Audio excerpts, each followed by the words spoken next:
Hey everyone, welcome back to the channel. If you've ever wanted to show a real location on your app or website mockup, or maybe you're creating a presentation and need to include an actual map for context, you're in exactly the right place. Today I'll be walking you through how to quickly and easily add a live Google Maps location right into your Figma design. By the end of this video, you'll know how to search for any address, adjust the map view, and insert it straight into your Figma canvas, ready to impress clients, teammates, or anyone checking out your project. Alright, let's dive right in. The first thing you'll want to do is open up Figma, so go ahead and launch the Figma desktop app or open it in your browser, whichever is easier for you. Make sure you're in the project or file where you want to add the map. It's always helpful to double-check that you're on the correct canvas before we get started, especially if you have multiple design files open. Now look down towards the bottom of your Figma window and you'll see an option labeled Actions. It sometimes appears as a small plus sign or as a button grouped with other shortcuts, depending on your version of Figma. Go ahead and click on Actions. This is essentially the hub where you can access a ton of plugins and widgets that expand Figma's capabilities. It's like your Swiss Army knife for extra features. In the search bar here, start typing Google Maps. As you begin typing, Figma will pull up a list of matching plugins and widgets. What we're looking for is the one that specifically says Google Maps. It might say Maps by Google or something very similar.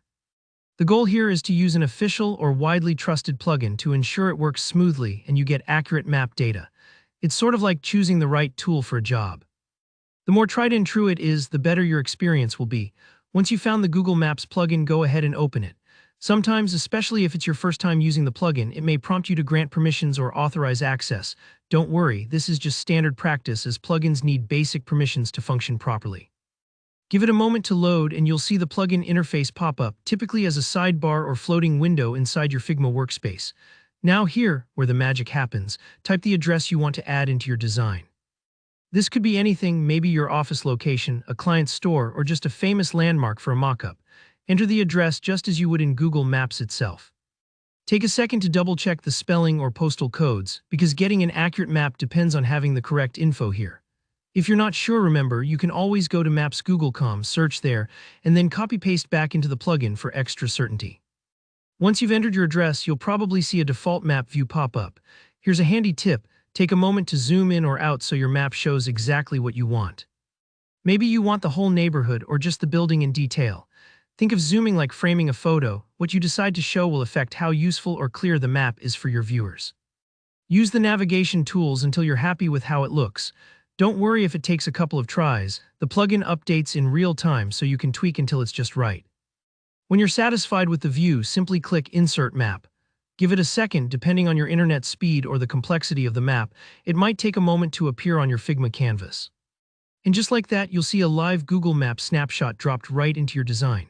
You can resize it, move it around, or layer it with other design elements just like any other image or object.